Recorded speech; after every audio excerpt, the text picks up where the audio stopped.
Hey guys, thanks for tuning in. So in this video, I'm going to show you how to make that really cool three-dimensional lettering using 1 point perspective. And this is my last name here that I'm going to use. So starting out with how to get the lettering in place. So a nice, easy way to do the lettering is to just draw it out in large letters the way you normally would do that, and then to just trace around each of the letters. And this way you can make sure that your letters actually fit on your paper and that you're not ending up with a bunch of squished letters at the end, which nobody likes, but it happens all the time. So if you just draw it out in pencil first and then outline, carefully go around each of the letters.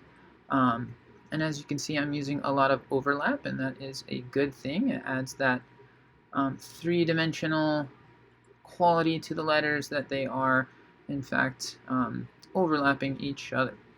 Had that line going across there mostly to give me a separation in the paper, but definitely didn't want it to stay, so I erased that. And now I am working on that 1 point perspective drawing. So up in the top is my vanishing point, that tiny little dot. You see it there where I'm lining up the ruler.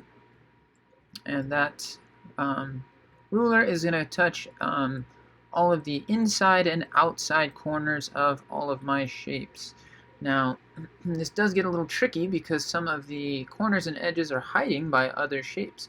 So the rule of thumb is that if a corner is out to where you can see it, then it gets a line going back to the vanishing point. But if a corner is, or a rounded area is being covered, well, then you can assume that that rounded area would be covered by another shape. For example, the end of that A where I'm working, that rounded front of the A would normally have a line going to the back, one of those orthogonal lines going to the back.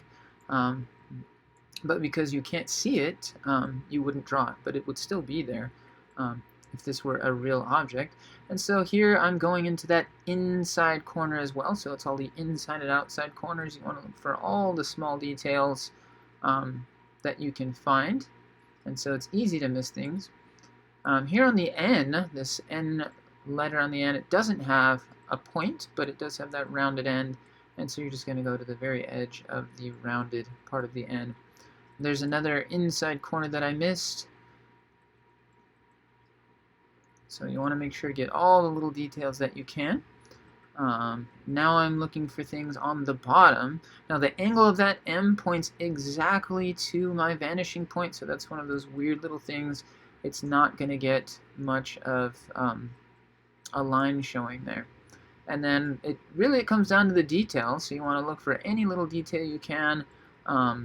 Here on the bottom of these letters here, I found these just tiny little edges that I can put those orthogonal lines going back and just further push that illusion of three-dimensionality. The one thing that actually stumped me for a second there was the line that goes from the O, and I didn't show myself drawing that.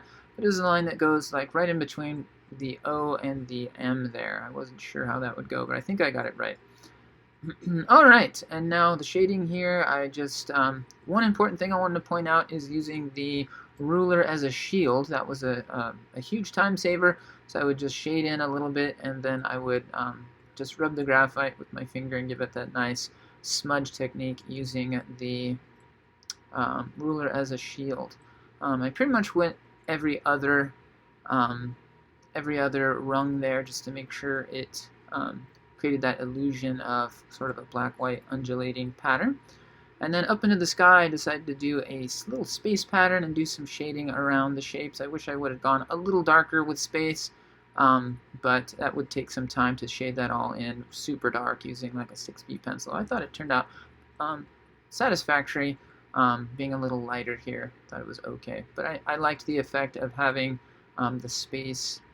And there you have it. There's the final piece, guys. Good luck creating this and have fun on your own.